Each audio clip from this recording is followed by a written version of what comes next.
On aime croire que le monde est juste, que si quelqu'un travaille dur, il finit forcément par s'en sortir. Cette idée est simple, rassurante et profondément ancrée dans notre culture. Le problème, c'est qu'elle est fausse. Prenons un exemple simple. Un employé dans un entrepôt Amazon peut marcher plus de 20 km par jour, soulever des centaines de colis, respecter des cadences extrêmes. Son effort est réel, mesurable, épuisant.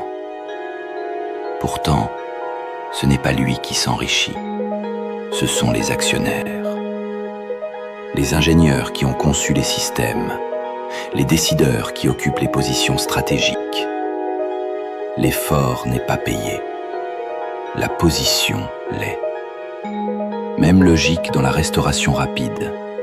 Un employé chez McDonald's peut travailler sous pression le soir, les week-ends, gérer les clients, le stress, la répétition. Mais le modèle économique est clair. Son poste est remplaçable, standardisé, donc plafonné. À l'inverse, une personne qui possède la franchise ou qui détient la marque peut générer des revenus sans jamais toucher une caisse. Même système, même entreprise, mais des récompenses radicalement différentes. La différence n'est pas le mérite, c'est la structure. Et cette structure influence profondément la psychologie. Les personnes qui travaillent le plus dur ont souvent été formées à être de bons exécutants, à respecter les règles, à faire ce qu'on attend d'elles. On leur a appris que la loyauté serait récompensée. Dans les faits, elle est surtout exploitée. Regarde Hollywood. Des milliers d'acteurs talentueux travaillent sans relâche. Auditions, formations, petits rôles, refus constants. La majorité ne deviendra jamais riche. Pendant ce temps, quelques noms concentrent l'attention, les contrats et les cachets. Pas parce qu'ils travaillent 100 fois plus, mais parce qu'ils sont devenus rares, visibles et bankables. Même logique dans la musique. Des artistes jouent tous les soirs dans des bars, travaillent leur art pendant des années, parfois toute une vie. Pendant que quelques figures comme Drake ou Taylor Swift transforment chaque sortie en machine économique mondiale. Le talent compte, mais la différenciation, la marque personnelle et le positionnement comptent davantage. En sociologie, on appelle ça la concentration des récompenses. Un petit nombre capte une grande partie de la valeur, indépendamment de l'effort global fourni par les autres. Et ce phénomène s'observe partout. Dans les entreprises, les employés les plus travailleurs sont souvent ceux qui restent au même poste le plus longtemps. Ils tiennent les équipes à bout de bras. Ils absorbent la charge. Mais ce sont rarement eux qui négocient les plus fortes augmentations. Ils sont trop occupés à faire tourner la machine.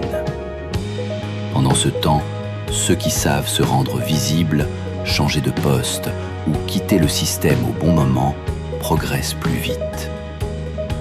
La pauvreté moderne ne ressemble plus à celle d'autrefois. Elle n'est pas toujours synonyme de misère extrême. Elle ressemble à une vie remplie, mais sans marge. Un salaire correct, des factures payées, zéro accumulation. Et plus l'effort est intense, plus il devient difficile de s'arrêter pour réfléchir. C'est ce que les psychologues appellent l'escalade d'engagement. Plus on a investi de temps et d'énergie dans une stratégie, plus on refuse de reconnaître qu'elle ne fonctionne pas. L'effort devient une identité. La fatigue devient une preuve de valeur morale. Mais le marché ne récompense pas la morale. Il récompense l'impact. Travailler dur dans un cadre mal positionné n'est pas une vertu, c'est une impasse. La vraie question n'est donc pas « est-ce que je travaille assez ?», mais « est-ce que ce que je fais crée une valeur difficile à remplacer ? Est-ce que quelqu'un d'autre pourrait faire exactement la même chose que moi pour moins cher ? Est-ce que mon travail dépend uniquement de mon temps ou peut-il s'étendre au-delà ? Est-ce que je construis une compétence, une marque, un levier ou simplement une endurance ? Comprendre cela ne garantit pas la réussite, mais cela évite une chose très précise: rester pauvre en travaillant toujours plus. Parce que dans le monde réel, ce ne sont pas ceux qui souffrent le plus qui avancent. Ce sont ceux qui comprennent où leur énergie compte vraiment.